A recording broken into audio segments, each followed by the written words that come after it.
carbon sinks. Now, we have challenges with investment. As you've said correctly, we got only $60 billion of investment in renewable energy out of a $3 trillion enterprise globally. And two things, maybe three, come into play. Number one is the erroneous assessment that Africa is risky. And our risk, the credit rating agencies have put Africa at a phenomenal level of risk, which is exaggerated. That's number one. Number two is that to be able to access capital for development with that assessment of risk means that if you go to the markets, you get 5 times, if you're lucky, 6 times, maybe 7 times. But this is the thing, but this unbankable project, this whole thing of Africa not having bankable projects has been an age-old issue. And the fact that, you know, the perceptions of risk are still too high, but that doesn't coincide with the climate emergency that's playing out. There is a disconnect. The money needs to now flow in. The commitments that everyone's flowing around and saying, look, we're committing, is not becoming reality, but we're running out of time. So how do we convince the guys with the money to come to Africa and not be unreasonable about the returns that they're expecting?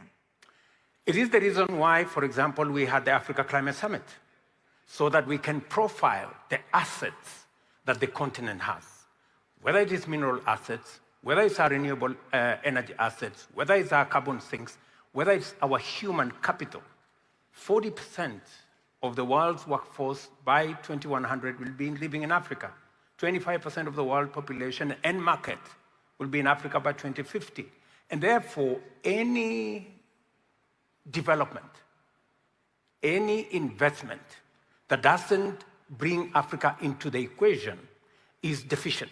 Yeah. And therefore, the reason why we had the Africa Climate Summit, the first ever, is because we realized that we are in this space. Nobody knows what the assets are in Africa. We have all this negative profile. Africa is a risky continent. It's a continent of conflict. It's a continent of this.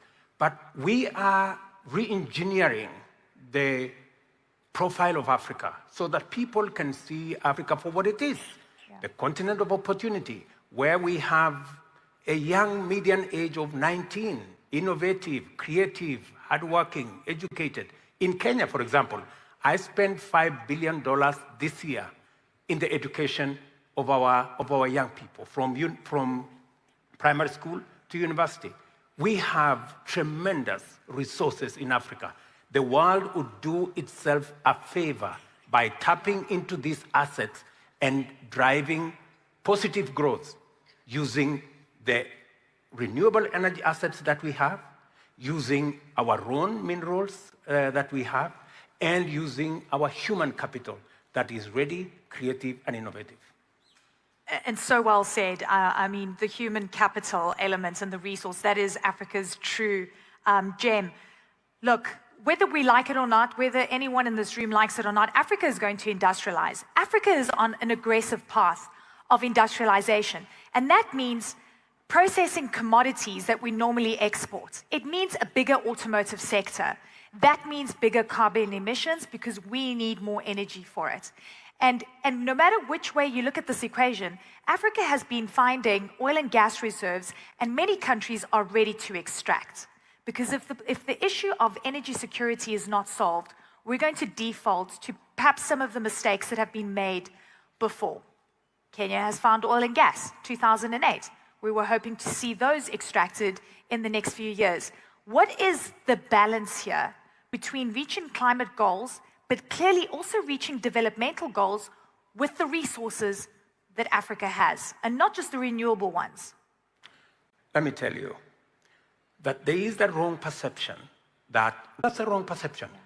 My position, and Kenya is an example, you know, when I tell people 92% of our grid is renewable, people don't believe it, but that's what it is. It is possible to drive economic growth.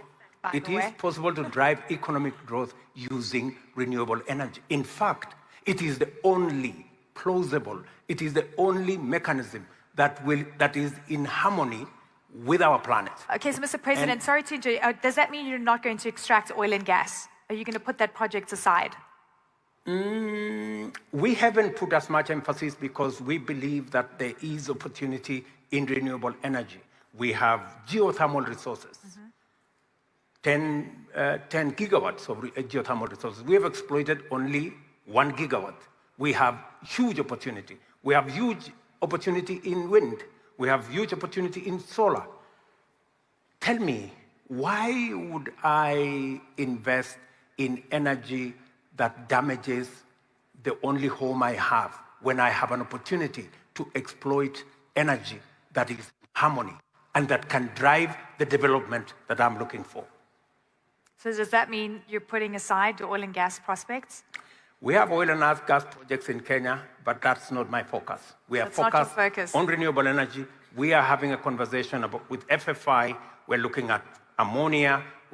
I've had my friends discuss hydrogen. Yeah. We're looking at opportunities in hydrogen ammonia. We're looking at opportunities in e-mobility.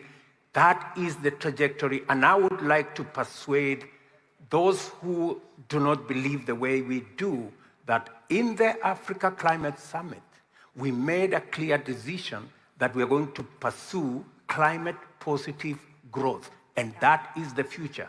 And we believe that it is possible to drive economic growth and at the same time be in harmony with climate by making sure that we use our huge resources in renewable energy. So Africa is disproportionately affected by climate change. I know that Kenya has experienced debilitating droughts, and East Africa in general as well. Africa is also disproportionately affected by energy poverty as well. And we're talking about development versus energy security. This has been an ongoing conversation. How confident are you that the loss and damage fund that was agreed upon is actually going to come to fruition? And are you hoping for some kind of mechanism on carbon credits?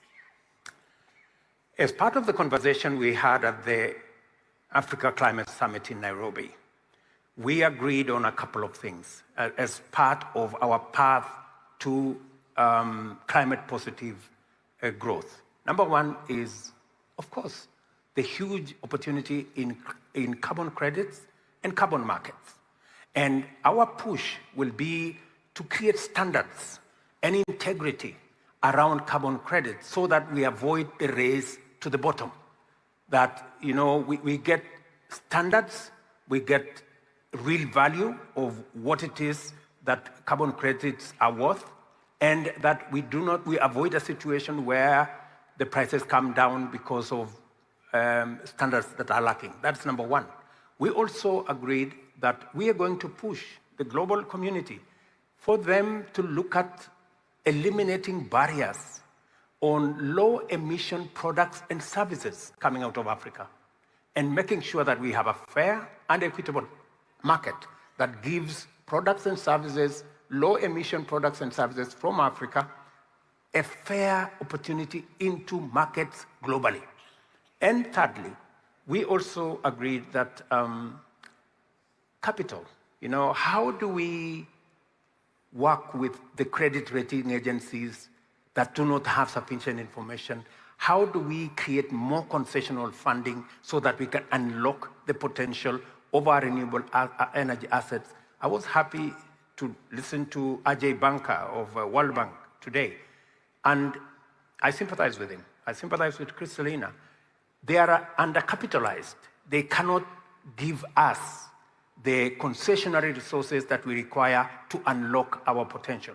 And that is why we need a reform of the international financial architecture to remove the unfair rating of Africa as risky, to give World Bank, IMF, and other multilaterals the kind of capital that would give them opportunity to give concessional funding to us so that we can unlock this potential and to eliminate the unfairness that today we go to markets and we pay 5, 6, 7 times more than others. I think that's really... It's such an important point. And I actually spoke to the World Bank president earlier, and he was actually speaking your praises in terms of what Kenya has been able to achieve. But because I've spoken to so many people and across the continent, we know that we need to industrialize in Africa. That's no question. But can we industrialize cleanly? And the other conversation that comes up, whether I go to Zanzibar, Tanzania, whether I go to Seychelles, or any countries that have prospects for oil and gas finds, they say, Lenny, it's about survival here. You know, we have a right to extract if they're not investing in clean resources and energy. And that there's a sense of hypocrisy. If there's no real decision and sort of headway made by COP28, what do you think African leaders should be doing? You know, with what I see, renewable energy is 75% cheaper than the alternative. Yeah. We can supply energy to the 600 million Africans who do not have it. 30% cheaper if we focus on renewable energy. The challenge we have at the moment is that you need 40% more to invest initially. And that is what becomes an impediment. And then number two, we have the challenge of what I told you, concessionary resources that are not available.